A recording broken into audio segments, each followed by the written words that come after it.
was equally.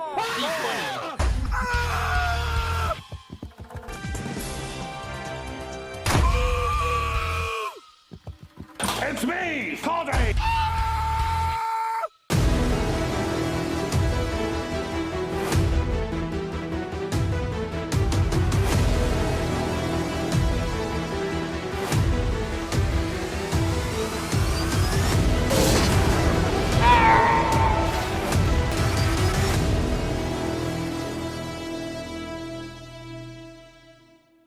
Right then, guys. Well, we finally got the next matchup from the what was it called again? The Kickstarter. yeah.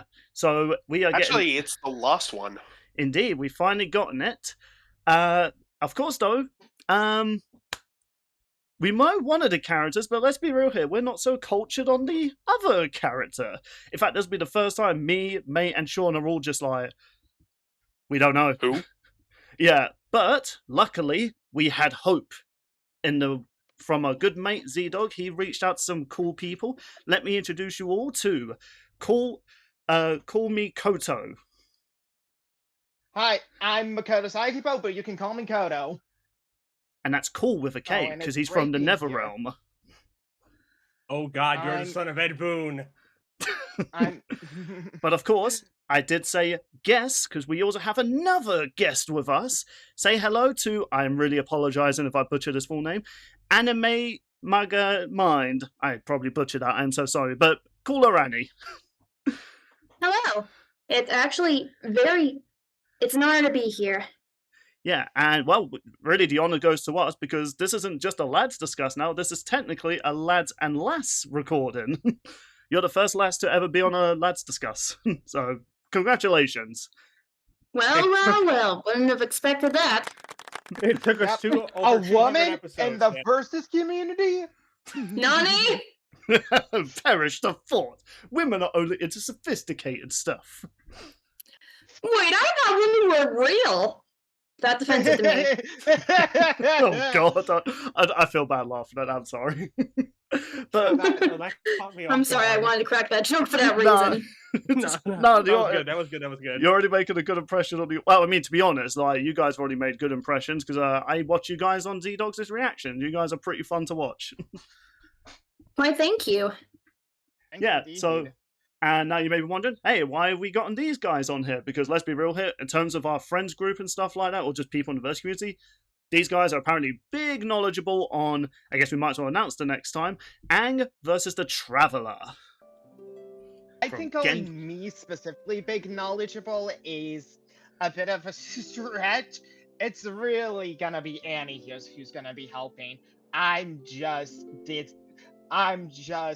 basically started the game a few months ago and haven't picked it up since. I mean, you're basically you're the chaotic neutral of the D&D party. Like, you're not actually relevant to the plot, but you bring the comedy. I mean, when you look at this matchup, on the one hand, Avatar returns for the first time since Season 8, I believe, was Korra vs. Storm. Really? Yeah. That long ago?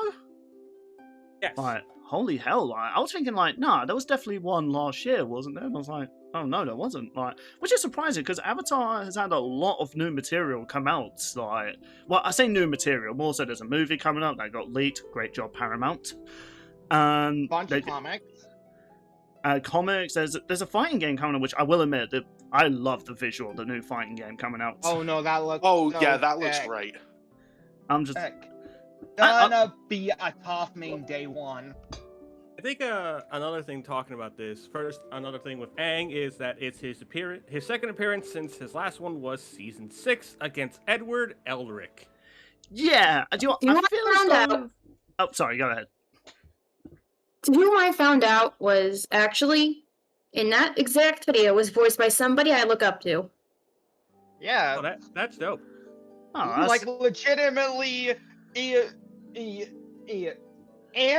Annie is the one person I know who actually likes that episode. I mean, well, I guess I'm the second one, because I actually like that episode too. Fight me. Oh, really? Hey! We're the uncultured! Maybe it's being pretentious about characters I like. No, I think that's really it. all of us I do wanna- every one of us has an episode that is controversial. We might be in the minority. Like, I'm one of the few people that actually likes Weiss versus Mitchell, and I think that's the best Ruby. Okay, before Ruby versus Marika came out, that was the best Ruby death battle we've gotten. So, what do you mean one of the few people? Popular opinion was that it was pretty good. It was just disliked in certain circles. Are you saying I'm in the majority? Yes. Yes, I feel vindicated. we have two I'm guys that gonna be give so them honest. vindication. Until recently, Weiss versus Mitsuru was my favorite 3D episode of the show. And heck, I think it's still my favorite episode of that season. I'm definitely happy we got you guys on this episode now. So I'm like, I don't have to be afraid anymore. I'm going to go into my window and just shout out like, I'm not alone. Others like Weiss and Mitsuru. So I do want to touch on something a little bit, because we did talk about the controversy with Bakugo's episode. This episode also kind of had controversy when it was announced on the Kickstarter. I think that Ooh, yeah. before we talk about that, though, I wouldn't call it controversy. It's just more so people being annoyed about Genshin Impact in a negative way. yeah, I will. Okay. Yeah, Genshin don't Impact. get me started on some of the controversies, especially the one in early 2025. Yeah, But I do no. remember that there was one with the Game Awards where basically it beat Sonic Frontiers. Was that the case? Oh yeah, no, people were really mad about that. Okay, There's some actual things you can criticize Hoyoverse about, but a lot of Genshin hate really comes down to, oh, this is cringe and we hate it, and we'll attack people for liking it. Yeah, that. Which- I mean, before we talk about Genshin Impact, I was thinking we could probably talk about some of the controversy. I am aware of the controversy I surrounding think it. it's for the best we don't. Fair enough. Mostly, But so we don't pull the pin on those grenades, because while there is actual stuff to criticize from Hoyo and Genshin, a lot of it, of the controversy comes down to people just being obnoxiously toxic about Koto, being people online being rude and unnecessarily mean, perish the thought. Yeah, You've not been around Ruby it. fans, Genshin Impact fans, shaking hands over people being toxic about hating them. Do you know what? Valid. But I was kind of Yeah. I talking do about. have to say, to Sorry. any Genshin fans who are watching this video, please be respectful in the comments. And if you don't like Genshin, don't be a jackass like you were. I do think, or though, back when this was announced. I do think that is where all the controversy does come from. It is like very Genshin sided, whereas when people saw Aang's coming back, a lot of people got excited for Aang getting a run back. Yeah. Here's the main a thing controversy. that me and some others have talked about. I don't think I don't think this thing would have happened if it was a specific few other characters from Genshin that were announced. But because it wasn't them, like if it was Raiden Shogun or something with any of her 5 million matchups, I don't think we would have gotten toxicity to this extent. Well, I think before the Genshin Impact sort of thing, so one of the controversies I did want to tackle, because this is Aang versus the Traveler, how we kind of do, we talk about who's on the left first, then we kind of move to the right. We've never gone to the middle, though. One day we'll discuss the verse. But, yeah, so Wait, I'm already... who's on first, isn't he? God damn it. Who's on? Yes, that's the guy. So, I'm already going to pretty much put myself in firing range. I've not really been interested enough to check out the Avatar The Last Airbender, but to maybe save myself being shot an extra time, I did watch Korra, and I did think that was pretty good. So, you know, save the bullet. Watch that. If you liked Korra, you'll love Atla even more. I have yet to watch Korra. Yeah. From what I understand, what Korra does good, Atla does better. Yeah, so... As someone who has watched both, I have watched Last Airbender more. Same. Yeah. But the main thing with Aang that I wanted to talk about before we talk about his character is maybe we should kind of address some of the criticisms he got with his last episode with Edward. Now, I will admit, I'm not a Full Metal Alchemist sort of fan as well, so that episode was kind of more so like, I know of these two, but I'm not too fussed about it. And Yeah, I just went off their personalities. All my problems with if that one mostly come down to characterization. That is the And- biggest controversy I hear from that. People say the fight itself is really good, really well animated. Even I agree with that. Yeah. It's just how Aang goes about killing Edward felt out of character. Yeah, legitimately. Oh, you're down an arm and you're out of options. I'm at full power and I'm just going to atomize you. No, Which no. I Here's did my not do on Fire Hitler. my problem. I'm with it. I think the problems could have been entirely removed if they removed that last line from Aang, because in the Avatar state he kind of has been a crash out and hasn't fully been controlling himself.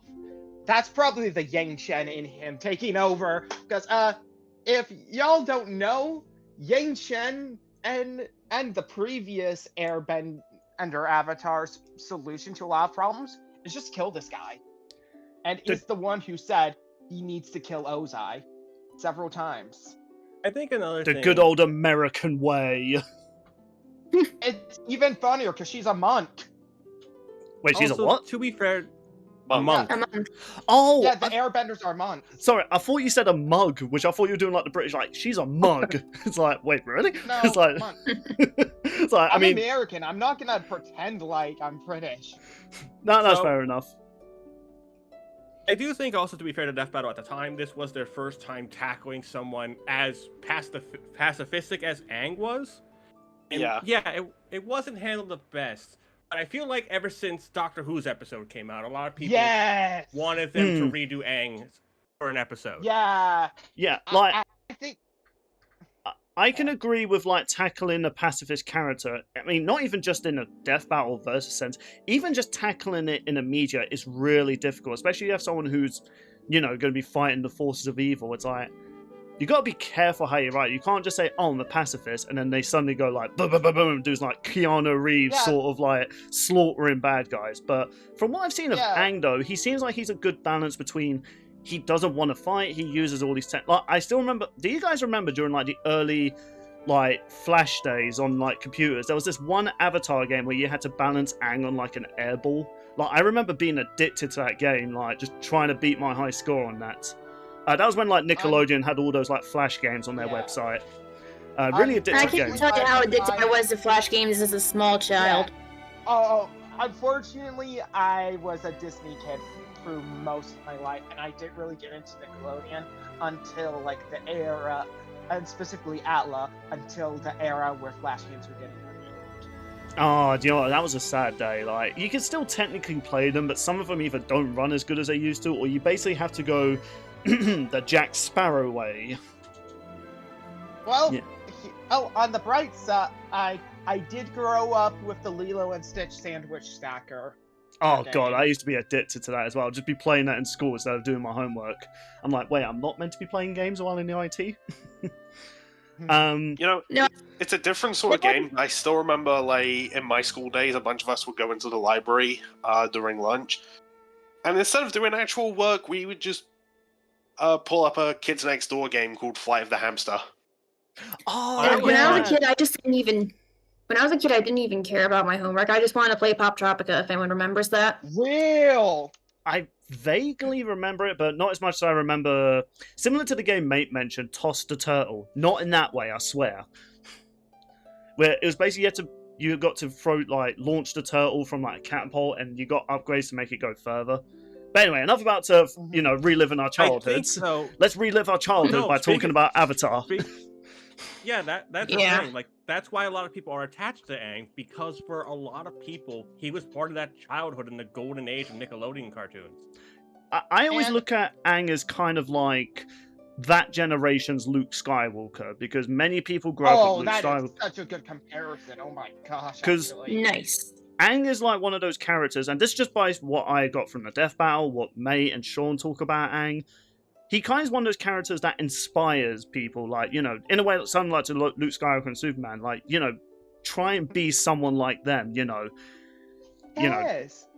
So it's like, okay, that's why I kind of respect someone like Aang, like, even though I don't know too much about him, not watched his show, just his character's like, I'll be honest, he's a baller, like, he's a cool character, like, I think he gives good, like, the idea this came out on Nickelodeon as well, given such, like, Yeah. that's the one thing I've always heard about Avatar, it gives such adult lessons for a kid show. And yet it came out around the same set of years as frickin' Fanboy and Chum Chum. And if I remember right, like within the first 5 episodes, Aang stumbles across the skeletons of his people, including his mentor. Oh Yeah, no, that was, that's literally Can't imagine how horrific that the is. third episode. That is the third episode. Oh, it was the third. then I the knew it was like soon, but I That's didn't actually- remember exactly And how then soon. the fourth episode is all about tackling sexism. It's crazy. I Avatar- believe so too. Avatar's woke. I don't want to watch it anymore. It's crazy to think about because this series debuted in 2005. Oh, that wasn't long ago. That was just looks at calendar. Oh my god. And yet, if I may, something I want to highlight about Yang. I mean, about Aang. I can't speak right now. About Aang. Yang, Aang, And same thing. Yeah, and Atla as a whole, but Aang specifically, is his journey, despite the seriousness of the task he has, as the whole thing is about the journey more than the destination, as he goes around experiencing all these different cultures and people, and just hoping to introduce everyone to just the wonders of them, even if there is one force trying to obliterate them. Atla really tries to show you why all these different people are amazing, even though they have completely different lifestyles than each other. And we can all live in peace as long as we can be as accepting and kind as Aang is. Aang is a pretty stationary character, or as he kind of mostly already developed before the course of the story. And his major development is just finding a way to stick to the ideals he already has rather than changing his ideals. Do you know what? He is someone who changes those around him rather than he himself changes. And I think that just makes him such an entertaining character and a phenomenal one as well. It's why a lot of people care a lot about him.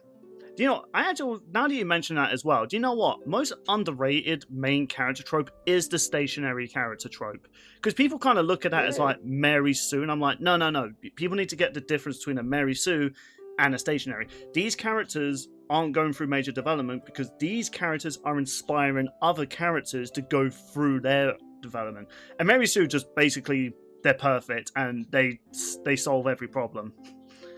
It's like, there's a clear difference. You have anything you want to add, Annie? Would you like to add Honestly, anything? If I'm gonna say anything,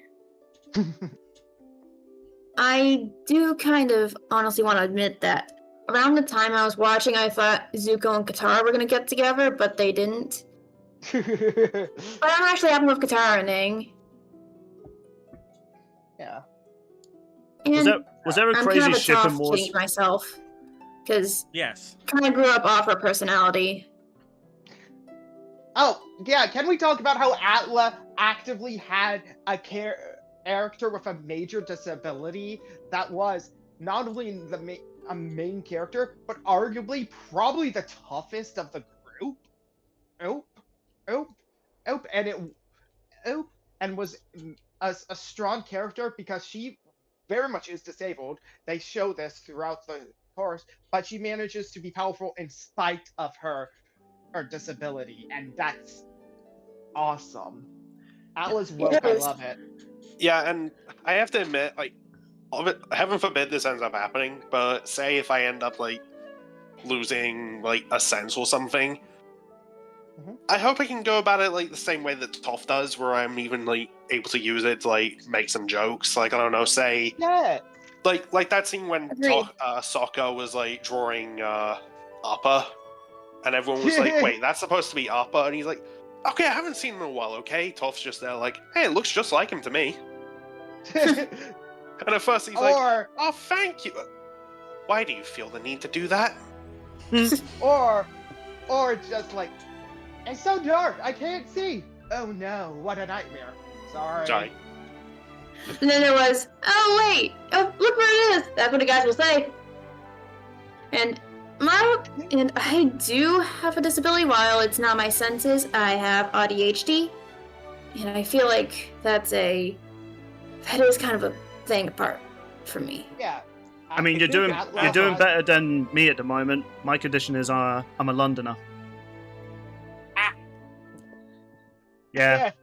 Just by default, my life sucks.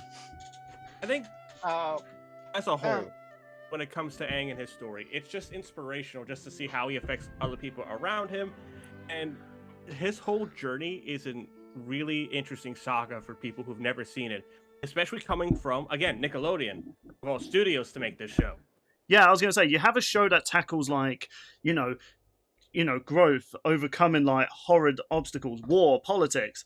What's the next episode? Oh, who lives in a pineapple under the sea?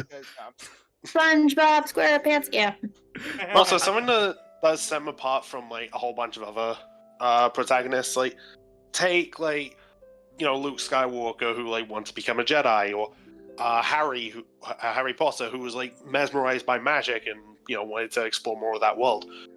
Aang, when he discovered he was the Avatar, he didn't want this.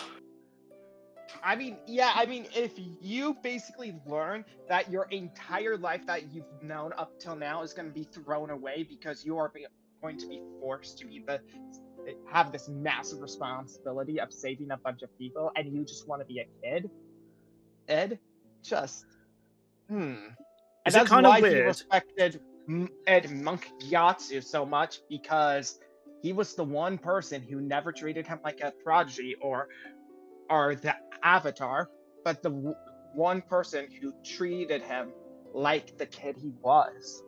And even helped him pull pranks on people. Is it kind of weird? I really want a crossover discussion between Aang and Buffy the Vampire Slayer now. Like, I just feel as though just put those two in a room together, and that they could have such an interesting conversation about taking a mantle that they didn't want originally. Like, I don't know why. Like, we'll probably get into that a bit later, because I feel like as we're going to be talking about another set of characters, you'll start seeing why this matchup is great. Yeah, so my final thoughts on like just Aang as a character. This is coming from someone who's not played, or not just played. I've not watched the show, not played the games. Okay, I played Nickelodeon Smash Bros. Ripoff with him in it, but I'm not sure that really counts. It's like just from the small glimpses. Is kind of broken because in the original game he has a 0 stat. Yeah, like I think just from the little bits I know about Aang from the Death Battle and what Mate and Sean and even what you guys bring up, Aang is like, it's just hard to grasp the fact this is from a Nickelodeon channel that had stuff like SpongeBob SquarePants, Fairy Odd Parents, and like, does anyone remember Cat Scratch? Fanboy and Chum Chum. Yeah, it's like, you wouldn't expect them to have such a mature show, which by the way, the animation for the show is gorgeous, which is not surprising because these guys would later on go and animate Vox Machina, if you guys can believe that, which is funny. You go from I didn't know that. Yeah, you go from Avatar. Yeah, I'm a Critical Role person. Yeah, so if you watch the show Vox Machina, even just look up clips of it, you can immediately tell, like, oh yeah, this is the Avatar guys. But what's crazy is you look at stuff like Avatar, which is like, pretty wholesome, a bit dark things, but not too bad. Then you watch Vox Machina, and you're getting characters being torn apart and incinerated, and it's like, oh my god. I mean, no, that happens that happens in Avatar. I mean, look at Zuko's story. Yeah, but you don't see a character get their head punched in and their eyeballs burst out their head. Yeah, no. Oh, although if you watched it on Nickelodeon at one point, something pretty messed up happened if you watched Korra. Oh yeah, I think I know this one. He's told me it. I can't remember these people's names, but there was this one really powerful airbender villain, and he like walks up to the molten lava, right? No, I was talking about when he goes up to this woman and uses a technique to like rip the air out of her lungs and like suffocate her. All while next time SpongeBob, and it's SpongeBob laughing while this woman's being murdered. Is that a thing? No, because they used to have bumpers for the next show. Oh, so they'd have a character show up. There are some very infamous screenshots of like SpongeBob laughing whenever something horrible happens in Korra. I'll put something on screen just for people to see, because I'm pretty sure they're on YouTube as well. But yeah, just overall, like, Aang sounds like a cool character, which I'm not surprised that they're giving him another rebound, because, despite my lack of knowledge of the show, given the major complaints people had about how Aang was treated in the show, it makes sense that they're trying to give him another chance. Well, mostly Death Battle are having another chance portraying such an iconic character, because it's one thing getting, like, I was praising Weiss versus Mitsuru. Like, I'm going to be honest, I wouldn't lose sleep if Weiss was kind of, like, they kind of miss out on her personality. She's not really one of the iconic characters. It's more so she's a cool side character. Aang's, like, the main guy of the series. If you butcher a main guy or gal, oof, yeah, like, you're going to get more backlash for that. So it makes sense why they're bringing this character back to, one, redeem themselves and hopefully give Aang a bit of a better episode. And I suppose that's a good segue to talking about Genshin Impact, because as I said at the start, me, Sean, there's been episodes, me, Sean, and Mate. There might be one where me and Sean don't know a character. There might be one where Sean and Mate don't know a character. But at least one of us is, somewhat cultured. My knowledge of Genshin Impact is from the Pharaoh's sponsor intro. Like, that's my only knowledge. It's like, well, when you need us to eventually cover the actual story and what you need to know for verses, and explain the power system, the two of us got it. That's so. Yeah, so this is honestly going to be the Koto and Annie segment. Whatever edit I put on screen. Welcome everybody to the Hoyoverse. I shall. True. So, okay. So, actually, I do want to kind of ask one question, and this is probably just going to be my boomer mind kicking in, and I'm pretty sure this has been explained to me before, but I have to kind of ask, what is actually a gacha game? Like, what is that? I know, I sound like an old man asking that. Yeah, it's a catch-all term basically used to describe games that have in-app purchases that let you buy a currency in order to get characters, except it's randomized who you end up getting. Other examples of this would be games like Fire Emblem Heroes, Mario Kart Tour, if you could believe it for a time. Wait, Fire Emblem has a gacha game? Son of a bitch. You keep talking, I'm going into the App Store. Oh, no, it's Also, actually really good. I love that game. It's Dimitri in it, that's all. I need to know. As well. Pokemon Masters, there's EX, and Pokemon Champions are gacha games, yeah. Okay, so it's basically, it's like those games where you can unlock characters to play the game more. But you unlock them via in-app purchases, and it's random who you get. Yeah, okay, fair enough. I mean, okay, that's. I don't know why. I was expecting this full-on, like, Always Sunny in Philadelphia, like, conspiracy, like, paper. Like, right, here's the story of what a gacha is, but no, it's actually like. But no, it's kind of a catch-all term because gacha games can be of completely different genres. Like, Genshin Impact is an open-world exploration-based game similar to something like Zelda.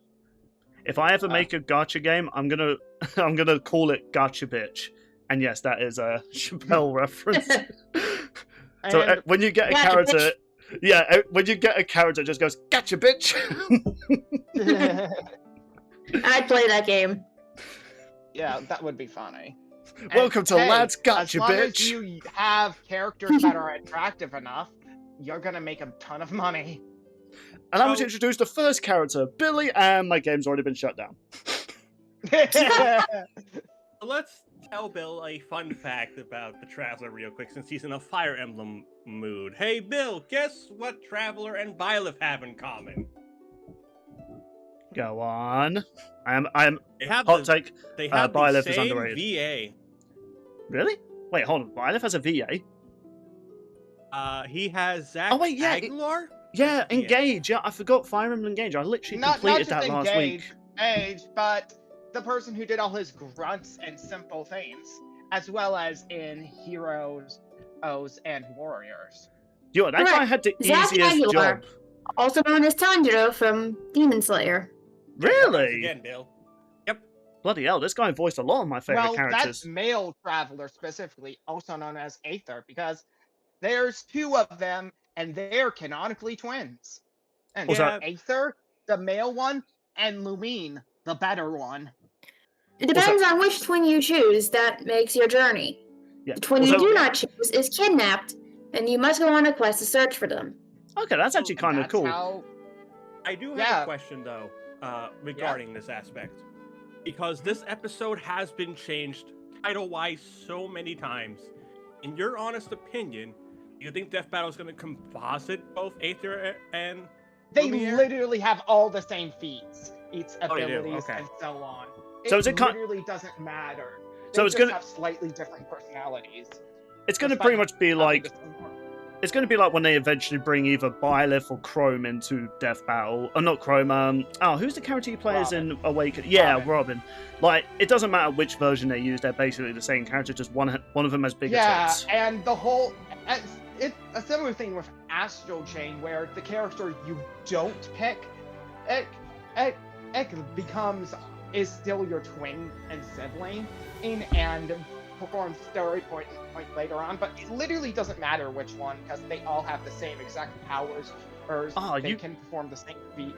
You play Astro Train as well? I love that game, so underrated. When that was announced, people were needed to beat it, but I like that one. Seriously, Yeah, when that game was fun. announced, people were dogging on it, like, oh, we don't want this for Nintendo. It's like, bitches, this is an original game, man. This is what we've all been bitching about. Yeah, it looks cool. It's something you'll learn eventually. If it's not Mario, Zelda, Pokemon, or Metroid, Nintendo fans will complain about it. Even then, they complain about those anyways. Yeah, it's like, we want original games. Yeah. Okay, here's this really cool Devil May Cry inspired game, Astral Chain. We don't want that. We want Fire Emblem. It's like, what? I mean, No, they don't want Fire Emblem. Emblem. They want Fire Emblem to die. You gotta remember that. Oh, yeah, Nintendo that's fans true. hate Fire Emblem. Okay, I to mean, in be terms correct. of Nintendo fans, dare I bring up every time they bring out a Star Fox game? Yeah, I will Exactly. say, to give somewhat of correction, when it comes to the actual games, people tend to like Fire Emblem. Smash Bros, on the other hand, that's when the bitching really kicks in. But I'm just going to say this, Byleth was a great... Any Nintendo Direct anytime a Fire Emblem comes up? Yeah, have you seen any... Surprisingly reaction? not. I don't really actually watch a lot of game directs and stuff like that. I just wait until the trailers come out individually. Yeah, Fire Emblem fans love Fire Emblem. Nintendo fans don't. Well, you know what? Back to things Nintendo fans hate, Genshin Impact. Yeah, let's just get back to that. I was going to resume this because, like, obviously, the title's been changed so many times. When the Kickstarter got announced, originally it was like Avatar Aang versus Traveler Aether. Then at one point, they changed the title to Lumiere, and then it's now just Aang versus Traveler. So, like...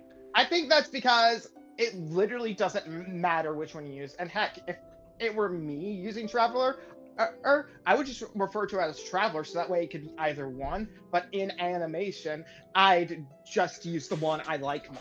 That's it. I mean, look at Same someone. here. Look at someone like That's fair. Dragonborn. Like Dragonborn technically doesn't have a canonical like race. Like you could be an Argonian Dragonborn, for God's sake. I mean, Yeah. So it's probably, at least animation-wise, they'll stick with whoever they feel is the default of that. It's like, if they were to bring V in from Cyberpunk, they would stick with female V oh yeah. to male V. To be fair, her voice Yeah. actor is a lot better than the male one. Yeah. I have a And- feeling they probably are going to use Lumine simply just because even though Lumine is not the quote-unquote Hoyo favored, because in every Hoyo game they have one preference in terms of marketing and art, which gendered protagonist they prefer. But Lumine is significantly more popular than Aether, and if I had to guess, it's probably her having more fun and unique designs than Aether does. Yeah. I do actually kind of like the idea though of like whichever character you select you want to play as, basically the alternate version is still relevant to the story because like we mentioned Fire Emblem, when you select a different gender for Byleth, you never encounter the other Byleth. Like it's like, well, you've chosen to be the female one, you're going to be able to recruit Sylvain a lot quicker. So yeah, It's kind of like that's the only it's difference. kind of like how in Pokemon games, if you pick to play as a guy, then like the girl character is still going to be like around, and you're still going to be able to like encounter and interact with them, and like vice Yeah, in the versa. older ones, yeah. Yeah, Annie, you were saying something. Go on. Oh, sorry, Anna, I didn't mean to interrupt Whichever you. traveler you don't choose is your twin that you are working to find, as stated before. Though eventually you find out more about your twin, as you two are royalty. From Conria, the prince and princess. The travelers are actually and royalty from another country whose whole story starts as them running away from their responsibilities. To Doesn't quote, that sound familiar? to unleash my inner Irish, eat the rich! Oh, As and they there's run away, they are stopped by Asmodai. I think I'm pronouncing that right. Oh, trust me, Who we will mispronounce names eventually all the bring time to on here. stop to you by taking your sibling and then transporting you to another world. Yep. And To which you will meet your emergency food friend, Paimon.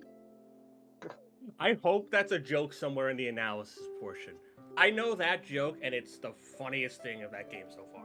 Hey! Is that the character Yep. that people refer to as basically Genshin Impact's like Zelda fairy character? yeah, As Navi, yes. yes. A cute little mascot character that everyone finds annoying and wants to hurt in some way. But the game itself constantly makes fun at Paimon's expense. Because Paimon is adorable, but also kind of annoying because Paimon always talks in third person. I agree with that. Oh, I actually Don't just get me looked up a started again. Do not get me started with what happened in early 2025. Oh, okay. I just looked at a picture of her and I was just like, oh, she's adorable. But then as soon as I was about to say that, you guys mentioned all this stuff. I'm like, okay. I think she's adorable and funny, but can also be kind of annoying at times. It's just one of those things with mascot characters, right? Yeah. It was pretty much like the early days of Pikachu from Pokemon. So I remember so many people hated Pikachu in the anime at the start. That's because they're unbased and have no joy or whimsy in their life. I feel like just editing your profile picture over the Chad body after you just said that. I mean, I get in a way to defense of like Genshin fans, like Death Battle have thought about putting Genshin on the show. We've talked about this many times, but on the original Champions poll, there was a Genshin matchup originally on the 3D side. Yeah, Illidan Zhao, which was really fun because Zhao was a very relevant character at the time. How long do you The only guys reckon? reason I think it lost is simply because it had too strong competition against it. Because I mean, Yeah. come If on, you mean Colex was Sweep, it- then yes. was it ever gonna beat Kratos Asura, let alone Colex? Okay, I'm not gonna lie. I know you're combining the names of Alex and Cole together. That just sounds like a toothbrush or toothpaste. Colex. It does not contain the black light virus. We swear. know what? Yeah, it does. There's two variations. One's blue toothpaste and one's red. It's like, well, the good news is my teeth are sparkling clean. The bad news is I've gained a claw. Recommend for everyone. Actually, I'd say that. Do you know what? I would absolutely love to have the black light virus, as long as I'm still me and not a virus. It's like, can I still be Bill? Same. So it sounds like that both Aang and Traveler kind of have a similar story where they're running away from their responsibilities till they meet the main bad guys whose names sound similar to each other, mostly because of the ending, and meet a fun batch of characters people get attached to. Yeah, part of the thing about Genshin Impact actually is because it's a gacha with a bunch of characters, which it decides. I actually really think it's interesting how Genshin Impact adds new characters and stuff, because they do it in batches by adding new countries and locations. As the whole story of Genshin Impact after the start of it is about your traveler or going around country to country, learning the place, learning to harness new elements. Wait a minute. Gaining more weapons and stuff. Are you saying my The character primary is element I would know traveling? is air. Yep. Yes. My And God. and just gaining more or friends, settling countries. But something fun, the Traveler is a very static character and doesn't actually have much growth outside of the relationship to sibling and slowly accepting responsibilities as being this voice of peace for the world that is ultimately mostly pacifistic. I say as if they don't murder hilichurls regularly. Hey, you got to grind, man. What? Like, True, exactly. and those things are attacking innocent people. But it's mostly how characters grow around them. The Traveler helps other characters grow and stuff while sticking to their core ideals, and people are just able to grow and just learn to help one another, while the Traveler is able to go around, explore all these very unique worlds, cultures, different people, and places full of identity, and just, yeah. I'm getting a weird case of deja vu right now. I feel like we had this conversation before. And while the Traveler is never anyone's favorite Genshin character, because that's the thing with Genshin, it's a gacha game. There's 50 million characters. Wait, really? Not exactly that many. Okay, I thought you were being literal there. Or at least it feels like that. Yeah, I'm just... It's like, good luck doing all those death battles eventually. But not... And it's part of the reason fine. why... Everyone has a Kamen Rider matchup. True. Oh, all of them do. You're not wrong. It's a whole thing of just, like... Applying Genshin Impact to death battle is kind of tricky because... Which character do you use? And part of the reason I guess they did Traveler's protagonist, but if you ask me, Traveler might have been the worst possible first Genshin character to use, because the Traveler is the only one that's fully relevant in literally every single story and to all of the lore. Yeah, it's like, when they did Guts versus Dimitri, it makes sense for Dimitri to be in for rep for Three Houses instead of Byleth, because Byleth doesn't... Yeah, okay, Byleth's basically you. You influence the story and the characters, but whichever house you choose, the story's about the lore that you're supporting. They're going through the development. So it makes sense if either Claude, Edelgard, or, Dimitri would be the first reps for not just Fire Emblem, but for Three Houses. Whereas Byleth, it's like, I chose my Byleth to basically be a horse rider. Worse. They could do a match for Kyrian from Heroes. Do you know what the first rep they could have done is the freaking Gatekeeper. That could have been the first rep, and people would have been happy. Gatekeeper versus Colossal Titan. Let's go. Let's go. Greeted, sir. Nothing to report. Holy shit! Wins. Wait, really? Fire Emblem scaling is absurd. Right, Even we need to the do... lowest end is above Attack on Titan and high end. Okay, the freaking Gatekeeper, the guy that literally goes, greetings, sir, nothing to report. He is a common and soldier, and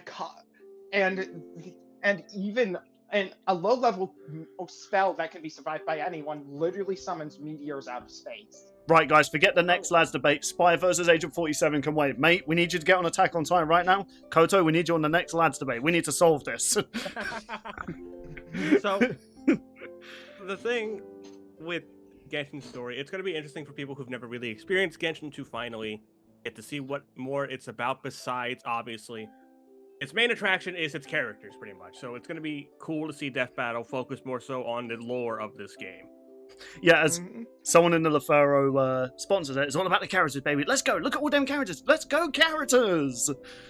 In fact, honestly, I think now might be a good segment because, hey, Annie, why don't we talk a little bit about our favorite Genshin Impact characters, and a short mini way. Hey, why don't you start? Art. Mine is Sino. He is voiced by who I mentioned earlier in the Edward Elric versus Aang battle. Yeah, he's voiced by Alejandro Sayu. Wow, that is... There's so much jokes they could actually do with that. Hell, they could even just bring him back to voice Aang. They can come back to voice anyone, anytime. I have a feeling. Up.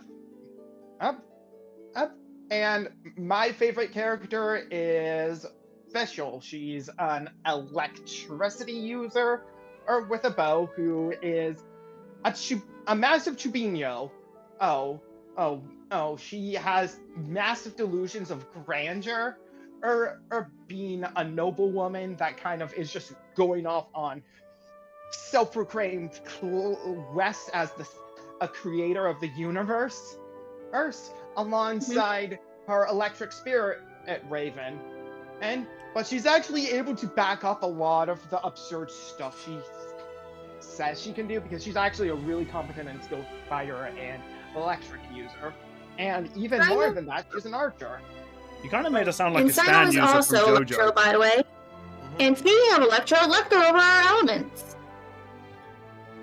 I think So, I think we can wait on that until they ask us to explain Genshin's power system. Well, actually, you know, Oh. funny enough, that's actually because I feel as though we've talked a lot about Aang and as well as the Traveler now. So I'm thinking, hey, let's actually get into who we think is going to win. So, I mean, we all kind of, I'm assuming Mate's going to chime in with everything he knows about Avatar and like all the elements from that, because Aang is pretty much a master of all the elements. He, you know, that was the whole point about Avatars, really. Yeah, there is one thing I'm going to quickly clarify, because I remember people bringing this up for Aang versus Edward. No, Aang does not know metal bending. It's specifically stated in Korra that Korra is the first avatar to learn it.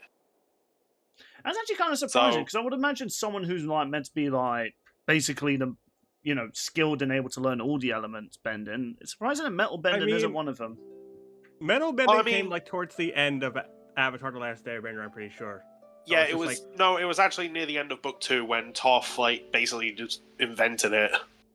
That's actually surprising. and I believe, if I'm not wrong, Avatar: Last Airbender had him go through the meanings of the elements throughout the story. For instance, water was change, knowing he had to change the world. Earth was strength, knowing that he had strength to defeat Ozai. And fire was power, meaning finding the power to do what he can. And air is just... Air is freedom. Yeah. Oh, I thought air was farting. If that's the case, then I am a master bender. Oh, wait, God. wait, no, that's okay. Not what I meant. Oh god.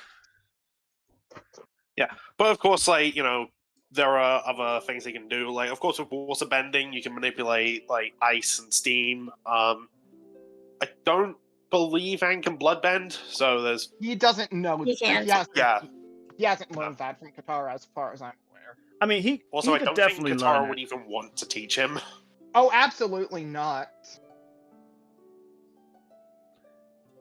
I'd be doing a lot of immature things if I could like bend people's blood. Not in like a really disturbing, like hold you in place sort of way, but embarrassing sort of ways.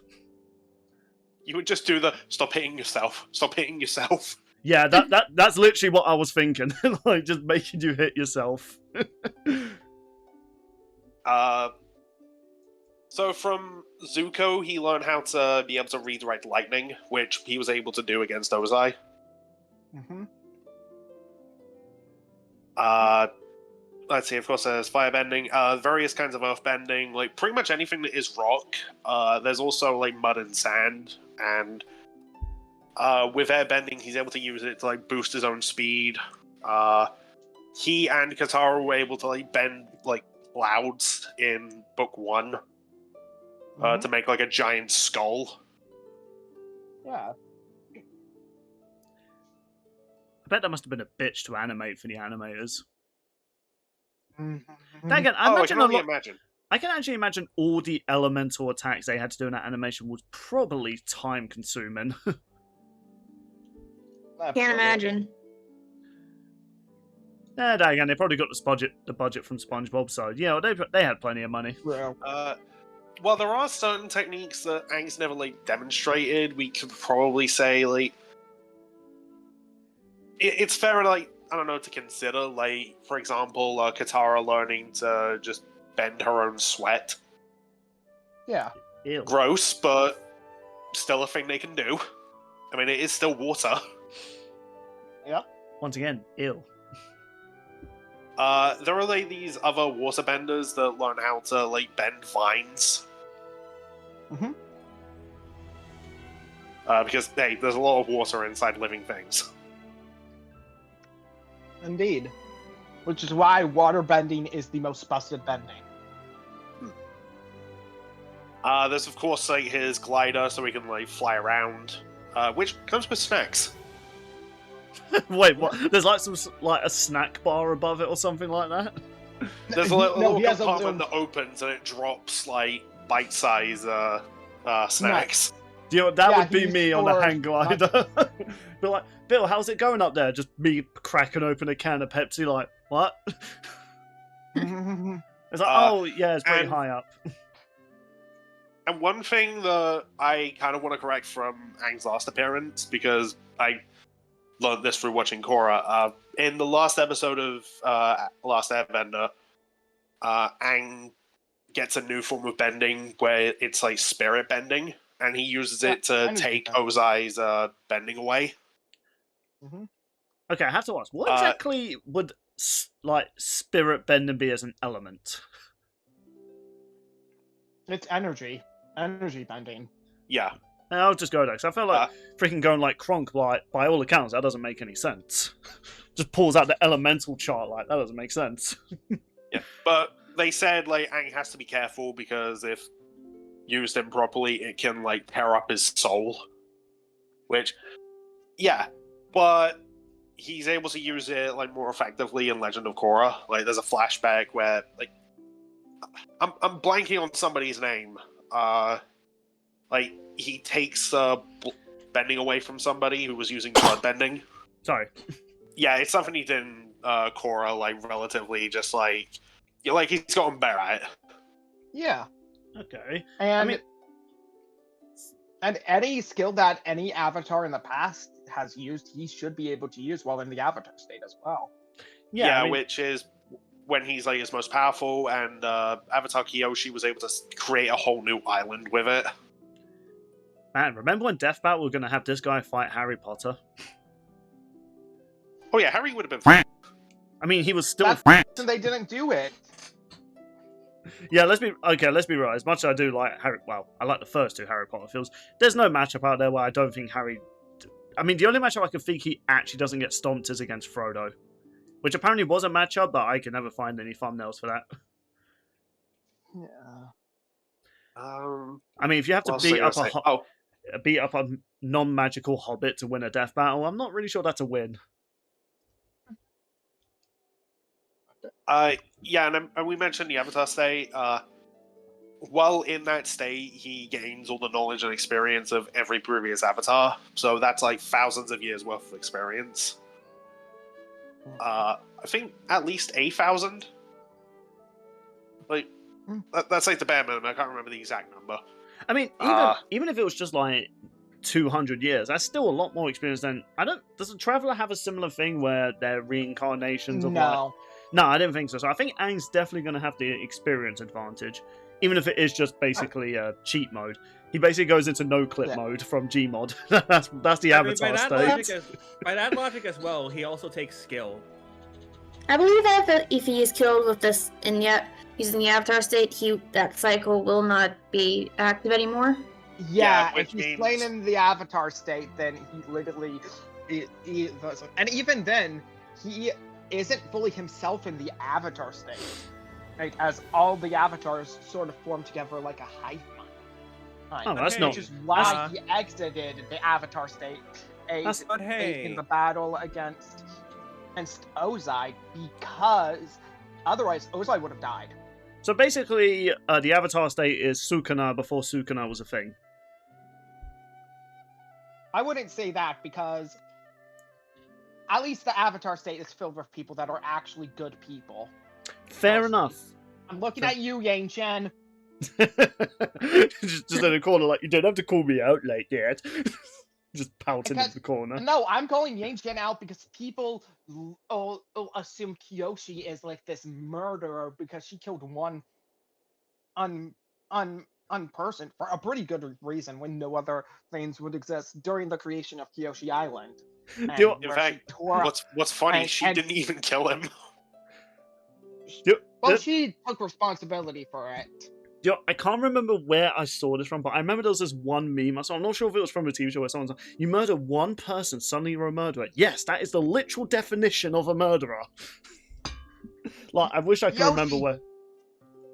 Kyoshi, I'd say, is the most pacifistic Avatar, Aang aside, as her whole thing was literally getting people away from conflict and teaching those who couldn't fight how to fight for themselves. So, that way they wouldn't be oppressed anymore, which is what created the Kyoshi warriors. And her ultimate act was literally tearing off a chunk of land and from the continent it was part of and drifting it out to the sea where it would become its own island. And the guy that was oppressing those people just happened to be standing on a chunk of land that was separated and then fell to his death. So really, when you think about it, Gravity was the real villain. Oh, absolutely. And yet Yang Chen and has the highest body count out of any avatar, and also is the one who literally told Aang, "You need to kill Ozai," where Kyoshi was just saying, "Do what you think is right." He died of natural causes. You pushed him off a cliff. Gravity's natural.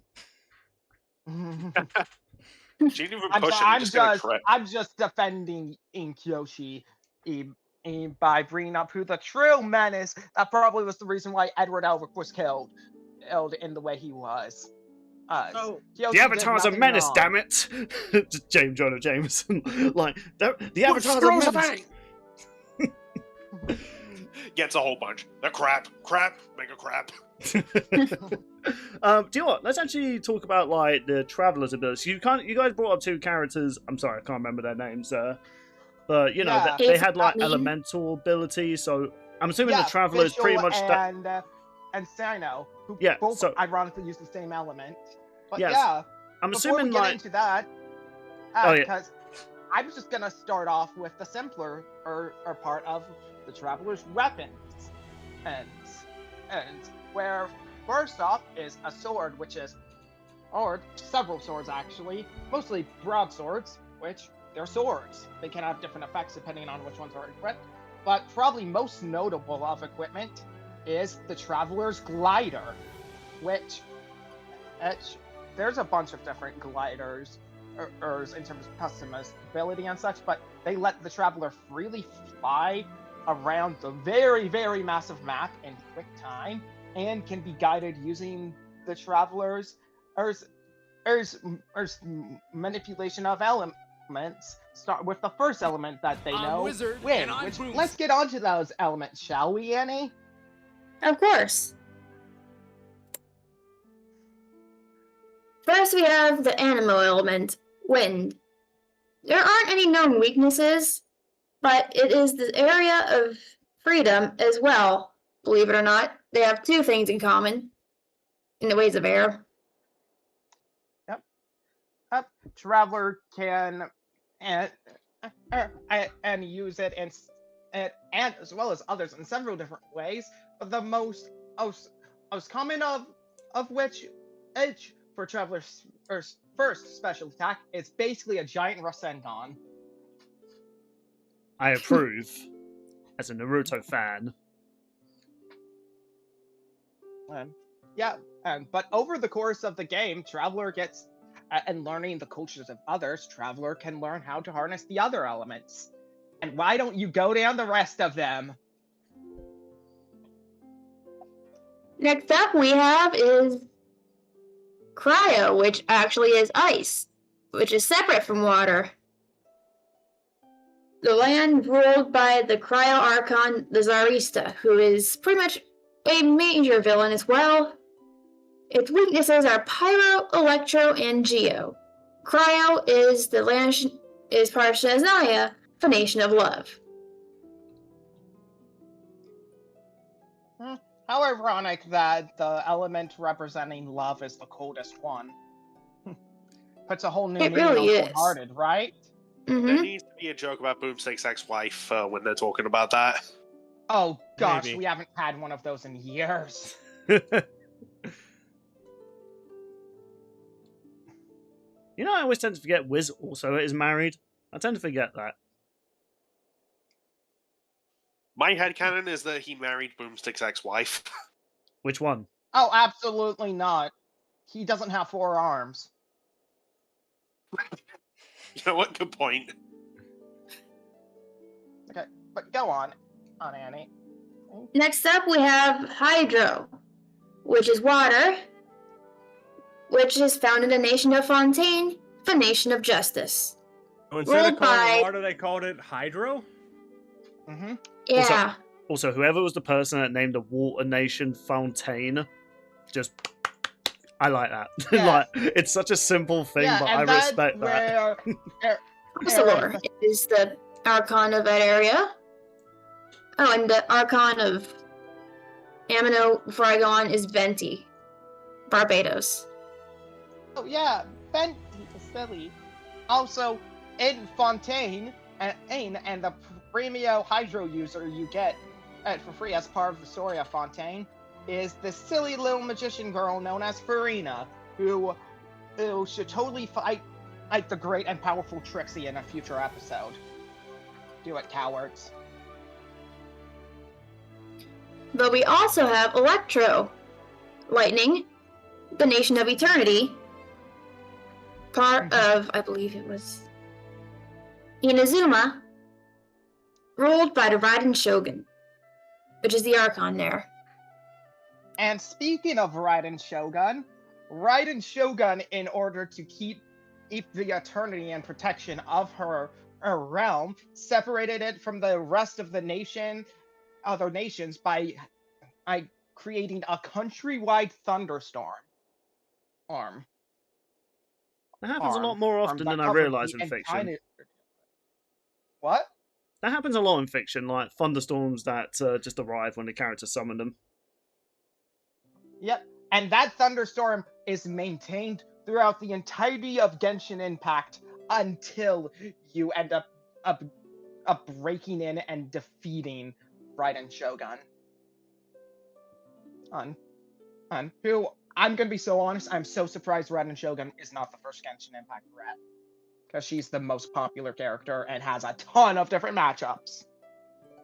Is it like that Bakugo situation where no one can decide what is the perfect matchup? No, that's Luffy. I wouldn't say that, because her most popular one is Raiden from Mortal Kombat.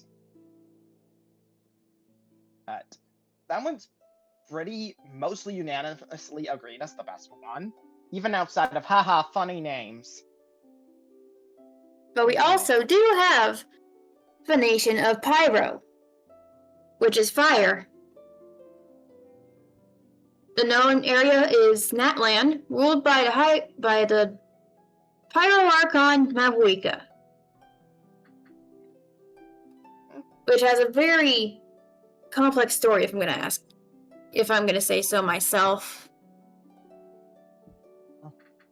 Dare I ask? The best I can tell you is that it involves saving Natlan from greater deities, from what I remember. Well, I'm just gonna post a picture of Mavrika because she's really cool. Because she is a motorcycle babe. Yeah. I can respect a lady on a bike. Motorcycle made of fire. That's her whole thing. Ghost Rider be like, I found my wife.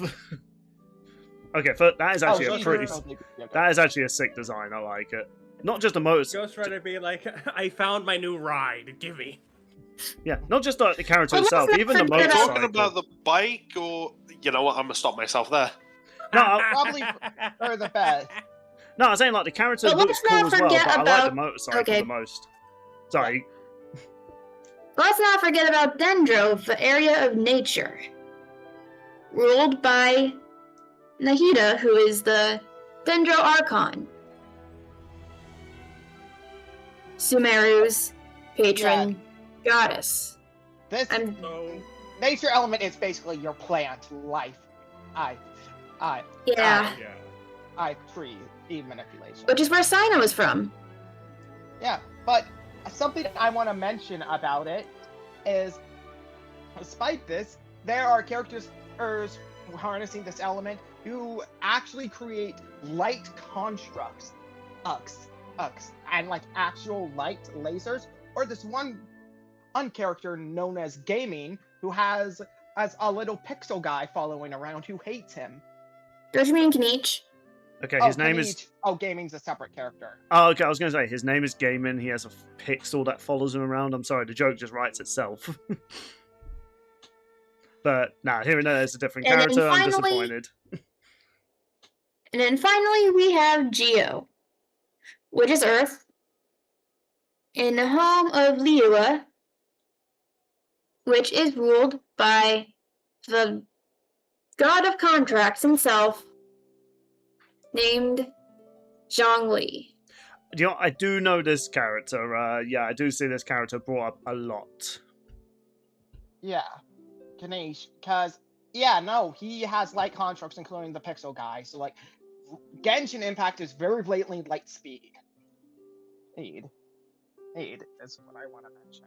Yeah, And I what can. best. I can see all like why this is such a popular matchup as well. Like maybe not to the as the fandom really wants it to be, but it's very obvious why this one is like one of Aang's most popular, I guess, like modern matchups, I guess, because there's a lot of characters that have had like revamps with their matchups over time. Like Yang's most popular matchup at the time used to be Agent Texas, but then as the show Ruby's gone on and other new materials come out, many people put her up against so many characters now. I like her against Bullet from Blaze Blue. Oh, and Sumeru is the nation of wisdom, by the way. Okay. So naming all these. So I'm assuming the Traveler, based on naming all these like nations and elements, I'm assuming the Traveler's kind of like versed in all of them, similar to Aang with the elements. Yep.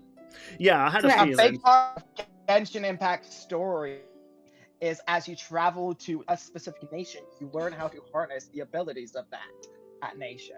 The And areas as the are story starts areas off, where you actually start with Animo, like how Aang starts with Air. yep, Okay. and after the first story where you basically master your wind manipulating after getting closer and helping out Venti, you learn all the other elements as you travel to each nation across the world, just as a byproduct of helping them out and learning their culture, and so on. As similar to Aang, the Traveler with all of its their elemental manipulation is a byproduct of them learning and understanding the culture of all these different nations. Correct. Yeah, it makes me realize why a lot of people really want this matchup. And I mean, just by you guys describing both the Traveler and Aang and stuff like that, it's like there is honestly that they actually sound more connected than even Edward with Aang was. Like, just think, I mean, I'm not sure when Genshin Impact first appeared before that episode came out, but I'm just kind of thinking like, I feel as though this one probably should have been the runner-up. Again, I don't know Genshin when. Impact was first made in 2020. Okay, yeah. Okay, yeah, fair enough. Yeah, so it didn't exist at the time. Yeah, fair enough, actually. I suppose it makes sense because, Full Metal Alchemist was really popular, and Avatar, well, let's be real, is still popular. Full Metal Alchemist is still super popular. It just doesn't Yeah. get any new content because the creator of it is done with the story and has moved on to other things. No, that's fair enough. Like, you know what? Sometimes people just move on to new things. That's kind of the way. That's how I notice with a lot of anime. Like, if the creators behind it aren't invested in it anymore, they're just like, look, here's my ending. I'm done. I've done my piece. It's not even that. It's more so that with most anime and manga, once the story is complete, it doesn't need to be told anymore. They're willing to still celebrate the stories, but we don't need to milk something until it's dry. Exactly. Glares I over just at Marvel and DC. I was gonna make the same joke. And that's why there's so much more anime and manga out there, because so many people are coming up with their own ideas and stuff. And if a series does still last a while, it's because they still have stories to tell with that are just natural. That's the reason why Yeah, I like One Piece is expanding. as long as it is, because the idea roadmap for the story was planned out from the start, but then Oda midway through was like, okay, I just had this idea I really like, I'm just gonna turn this into an arc. And that's Here's an anime That's right. idea. Yeah. A lady librarian who transforms into a cup. I was also going to chime in, and then we have Akira Toriyama, who was done, and then he kept getting paid more and more money to keep making Dragon Ball. To be fair, it's more so other people filled in the shoes and did their own things with these characters under Toriyama's supervision. Well, yeah, That is thing. also true. Yeah, he was a goat. R.I.P. You As goat. someone who's an indie, aspiring to become an indie creator, I do like expanding the lore on my own desire, but I don't want to milk it dry, like you guys said. No, Yeah. I feel like people, when they create stories, it's fine if you want to expand your universes, but you don't want to fall into that trap of, like, you know, just unnecessarily continuing a story that's been concluded. Like I know Deltarune is kind of a sequel to Undertale, but let's be real here. Like, did we need like an Undertale 2? No, Explaining I just want to use this as an example. Like, there's a difference. One Piece is as big as it is, and hasn't ended because Oda keeps coming up with new ideas and new concepts he wants to explore and add to the world he's ever so passionate about. In comparison to something like, SpongeBob, which had a defined ending point in mind, but they kept making more and more, even without the creator, and doing more stuff just because it made money. Yeah. I mean, if it makes you feel any better, though, like, they do say the SpongeBob movie is the canonical ending to SpongeBob stories. Yeah. So just look at any new entries as just basically, this is the filler before the ending. Yeah, So, exactly. Like, SpongeBob becomes a manager, everyone loves him, it's a happy ending, no matter what. I just wanted to use that as, like, an example off the top of my head, because I can't think of many examples off the top of my... Okay, I guess the MCU, but whatever. Yeah. Low blow.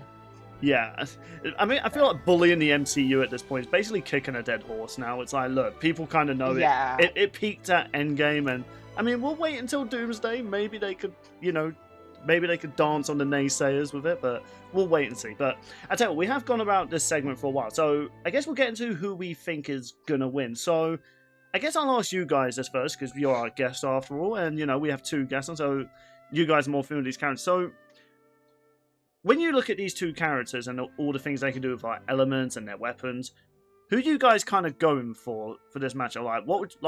What's the power gap between both the Avatar franchise and Genshin Impact? Yeah. Is there a stomp in one of them's favor? Decently. Genshin Impact is the weakest by far of Horioverse's creations. And it's between Honkai 3rd, Honkai Star Rail, and Zenless Zone Zero. Oh, they did that game as well. Genshin is significantly weaker. But yes. Bill, to answer your question. Remember how we brought up that like a high-end feat of like an avatar was creating an island? Yeah. A character that Traveler beats early on, like this is literally the second story arc, creates a continent-spanning lightning storm and maintains it, and has maintained it for years. Oh. And then there's other characters who can maintain and raise entire continents into the sky. And as Traveler defeats basically all of these characters, or fights alongside them in evenly or surpasses them, Traveler should scale to all of the feats the characters are capable of. And not to mention, both can dodge lightning, but only one of them can actively dodge light. Oh. Hey, here's Axe. Yeah. Aang can manipulate and counter several elements that Traveler has, but Traveler has more elements than Aang has, some of which Aang has never dealt with before and won't have counters for. Oh. Yeah, and this is something that was brought up in a black box for Korra vs. Storm. Remember how I mentioned the energy or soul bending Aang used to take Ozai's bending, therefore his powers away? Mm-hmm. Well, bending in Avatar is tied to like one's soul, so that's why he was able to do it. But Whereas that's Korra not vs. the case in Genshin Impact, where it comes from an understanding and embracing the nature and culture around you. Yeah, because like Aang's kind of like metaphorically learning the cultures, whereas Traveler's not only learning it, he's kind of absorbing the culture into his power from how you describe it. Exactly. Yeah. And let's theoretically take bending completely and their elemental manipulation completely out of the equation. One of them still has a sword, which is how they mainly fight. The element stuff is just a secondary thing they add onto their swordplay. Oh god, Traveler's a weeaboo. Do people still say that these days, weeaboo? Do people remember when people used to refer to that? Yeah, but it's kind of seen as an offensive term because it's kind of trying to Japanese-ify a word that doesn't exist. Oh wait, Yes. I said something offensive. No, Aaron Black, no! Yeah. You've died more than Steve to this joke. Oh god, I have. No, I can't be on a higher death count than Annie, Steve do the you have elephant. anything you want Okay, to so add there was a new in Steve terms of confirmed. this? Well, I think you are right about the elements, but honestly, I can see Aang using some kind of way to cut the dendro vines. Yeah. It's more so in term. Oh, yeah. It's not that Aang's completely powerless about the elements, because he can work around them. And heck, some of the elements are actively weak to the natural 4 elements Aang possesses, because that's kind of a theme in Correct. Genshin Impact.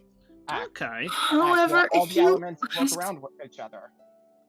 if you ask me who would win, I really don't know. This is actually a really Okay, tricky one. so it's not as... So, I but want to also- if they had to make a pick, I would say Traveler. Definitely not I would biased. also throw out that Aang is like trickier.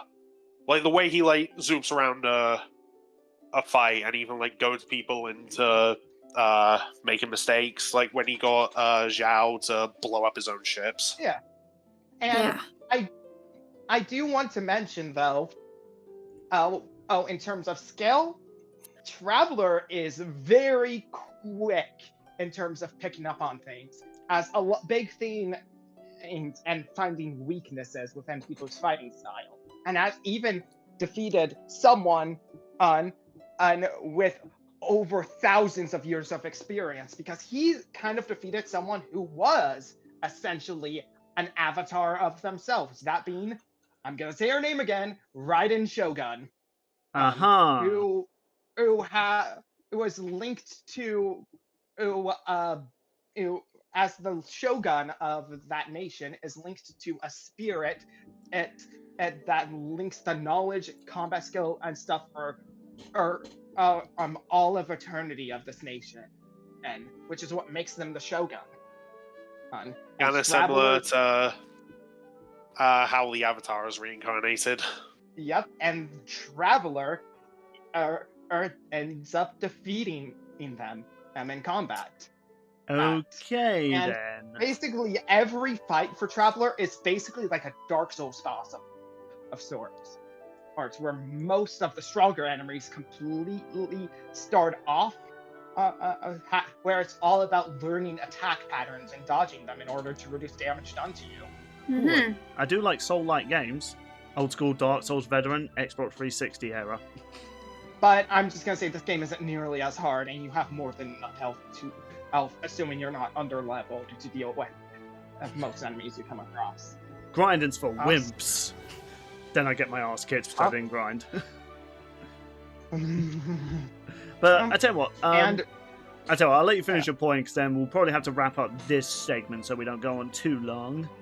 Yeah. So I guess we'll just end it with our verdicts. So I'd say skill isn't a complete sweep in Aang's favor, because travelers have faced someone that is almost exactly like Aang, but has been around for even longer and beat them. Yeah, that's what kind of sold me on who I think's gonna win, which I guess I'm gonna say now from what you guys have told me. I mean, I don't have as much high stake on who I want to win in this fight. I mean, both seem kind of cool. So let's be real here, like, with many of these matchups, these two would be definitely the biggest of bros if they ever met. Oh, here's the thing. And they would end up taking some of the friends they've made along the way and have the best adventuring party ever. And then Aang would probably eventually, hearing the emergency food discussions about Paimon, just kind of look at them kind of like, what? Especially because Aang is in canon a vegetarian, and and to the point where he looks disgusted whenever someone suggests they eat Appa or Momo. Do you know, I have to kind of Oh. ask something. Was Aang... I mean, that's also in part because those are his friends. I have to Yeah. ask, was Aang potentially inspired by Buddha by any chance? I mean, he's literally a monk. He's Okay, then. literally, yeah. Okay, The whole so- thing with the whole culture is, religion is literally based around Buddhism. Yeah, because I recently finished season 2 of Record of Ragnarok, and I won't lie, he gives me massive Buddha vibes. Fair. Yeah, and even like vegetarianism, that's like just a thing for airbenders. I remember in Korra Tenzin was trying to like convince these new airbenders to like, you know, actually learn the culture, and when he mentions being vegetarian, someone just slams the door in his face. Okay, let's would be me. wrap it up. Yeah, I was going to say, we have done this segment a while, so, right, so, yeah, from everything I've heard from you two, yeah, I'm definitely more sold on the Traveler winning this. I think both characters are cool, though, so I'm excited for it. Mate, who would you say you're going for? I mean, you kind of made it clear with your little nervous laugh. Yeah, so the Traveler's stronger, faster, more versatile, like given like all the different elements. Granted, some of the elements that Aang can control can, you know, incorporate like multiple things. The Avatar state does give him more experience and more power. It's not enough though, and the Traveler has like beaten someone with even more experience. His trickier fighting could maybe keep the Traveler guessing, but if he can adapt, well, if they can adapt really quick, then it's just going to be delaying the inevitable. So, yeah, this feels like a... I don't want to say so. I'll say clear-cut win for the Traveler. Alrighty then. Sean, are you in the same boat as us? Oh, sorry, I had to leave for a second there. There was a knock on my door. But the way I see this going is, while I do think Aang does take skill experience, he also kind of can take versatility. You can make the argument he can send pretty much everything the Traveler has right back at him. And, you know, like with Traveler's like limited stamina, which apparently is an issue for him, that could be enough. But I think the stat gap is just too massive, so I think I'm going with Traveler on this one. Alrighty then. I'm assuming you, Annie, and Koto, you're kind of in the same boat. You guys going for a Traveler? Yeah, exactly. Yeah. Yeah. I mean, I think it's pretty clear cut because Traveler is massively stronger than Aang in the Avatar state at its best from what we've seen in the series. He just won't be able to hang in there. Despite Aang having more experience, and Traveler's beaten someone with even more experience before, in basically at the start of his journey. And this is and all of the characters that like Traveler face or works upon and are viewed by are almost as old, if not older, than her. And is seen as one of the best in their land. And so I'd say debatably takes skill in a really tough one. And while limited stamina can be a thing, given Genshin Impact has RPG elements to it, and he can constantly consume items and food he made mid-fight to restore their health and stamina. So it isn't as big of a problem as you think. Right. Yeah. I mean, the one thing... RPG bullshit. Oh. Yeah, the thing I will say, though, before we wrap this up quickly, is like, from what I've heard, the animation for this fight, it's going to be the most stylish one. So, honestly, I hope it can be at least a really entertaining fight, regardless of the one-sidedness to it. Oh, yeah, no, absolutely, because it's one that's one-sided when you look at it statistically, but in terms of portrayal, I feel this is one where Traveler's gonna be like starting off at a disadvantage and having to constantly adapt, as if it's a boss in a video game. Cause as yeah. Yeah. It's something that I say when like I'm thinking of a matchup or like trying to pitch it to people. Like, it depending on like how people view like, oh, this isn't a debate or whatever. It depends on the execution. Like, can Yeah. you make it entertaining? And the whole thing of stats versus scale. Because in terms of scale, they're actually pretty similar in terms of displayed feats and abilities. It's when you put the math into them that there's a gap. If that makes sense. I tell you, we will need to wrap this up. And hey, this fight, I can have an air glider battle. As well. Yeah, I'm sure there's going to be a lot of like stylish ways they can do this battle, which I'm looking forward to. I have maybe one start the fight request. off as being a race.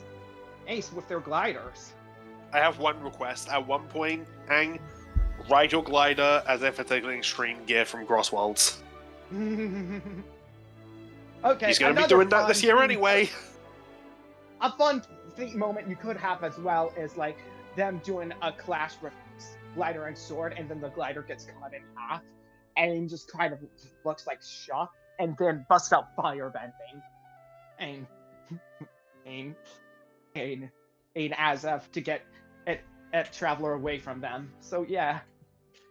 So yeah, I guess we'll wrap this up here, especially because I've just been notified by my family that I need to wrap up recording soon because the dogs need a walk. So we'll probably have to leave the third topic for another time. But yeah, well, honestly, this matchup, I see why people want to have it. I can see, honestly, both these two being a really cool characters to doing it. I bet Genshin Impact must have been a bitch to research. But yeah, honestly, I'm looking forward to it, regardless if it might seem a bit one-sided.